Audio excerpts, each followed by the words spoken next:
What the heck are you thinking? What is in your mind?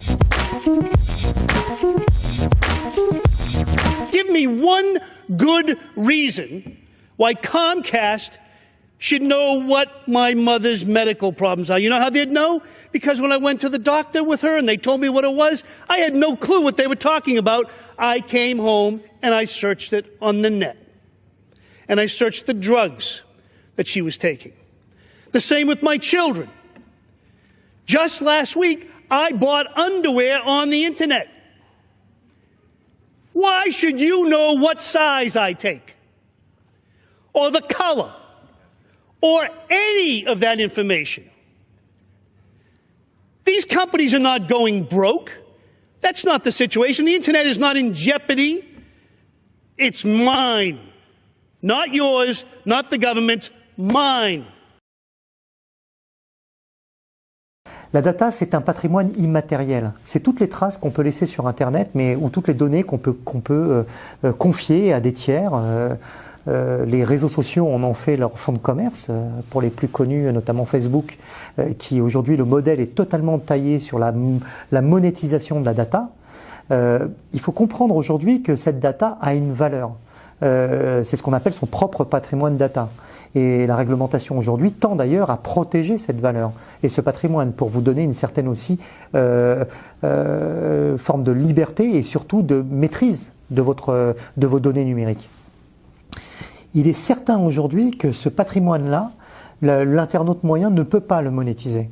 À grande échelle, c'est possible pour des grandes plateformes, mais lorsqu'une plateforme qui associe le génome du marketing de réseau vous propose d'une part de valoriser votre patrimoine data, de vous le monétiser à votre demande ou non si vous ne souhaitez pas les partager, mais à partir du moment où elle les monétise et qu'elle vous rémunère sur ce patrimoine, sur votre patrimoine, mais également sur le patrimoine des data des personnes que vous avez affiliées à la condition qu'elles aient elles-mêmes accepté de partager leurs données, eh bien ça peut être générateur de revenus et de revenus suffisamment significatifs pour contribuer à améliorer votre consommation. Bientôt la fin de notre civilisation. Bah oui, c'est pas une blague, c'est même la NASA qui le dit. La cause ? Nous. Depuis 5000 ans, toutes les civilisations craquent lorsque les hommes surexploitent leurs ressources ou lorsque les inégalités se creusent entre les riches et les pauvres. En fait, les riches de moins en moins nombreux, mais toujours de plus en plus riches, entraînent la disparition des travailleurs qui sont trop pauvres pour se nourrir et donc notre civilisation industrielle disparaît. L'autre scénario envisagé, qui conduit lui aussi à notre perte, c'est la trop grande exploitation des ressources terrestres, qui entraîne la disparition des populations pauvres et par conséquent des riches. Et oui, quand les pauvres disparaissent, les riches disparaissent aussi, parce qu'ils dépendent des pauvres, qui produisent pour vivre.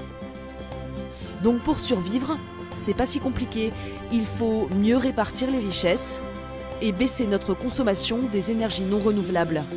Bref, trop d'inégalités, surconsommation, nous serions donc responsables de notre disparition. L'objectif final, c'est de développer un art de consommer mieux et plus responsable, durable, éthique, toute la logique qui va derrière, qui va dans le sens de préserver la planète. Alors souvent, malheureusement, lorsqu'on est très terre à terre, on s'aperçoit que lorsqu'on doit consommer tout de suite, le facteur, c'est d'abord le facteur prix qui prévaut. Parce que tout le monde essaye de veiller à couvrir ses fins de mois. Lorsqu'on a logiquement répondu à ce premier facteur de nécessité qui est de couvrir ses fins de mois et qu'on est capable de transposer des revenus et pourquoi pas de manière sereine, eh bien on est capable de se projeter. Et en général, en se projetant, on est capable aussi de développer un art de consommer et de mieux consommer. Et si on veut demain que la plupart des citoyens de cette planète puissent consommer durable et responsable, il est nécessaire de régler le premier facteur qui est le facteur revenu. Et tirer des revenus de sa propre consommation, c'est totalement contre-intuitif parce que pour beaucoup, c'est pas logique. Je suis client, donc lorsque je consomme, je vais pas être rémunéré pour consommer.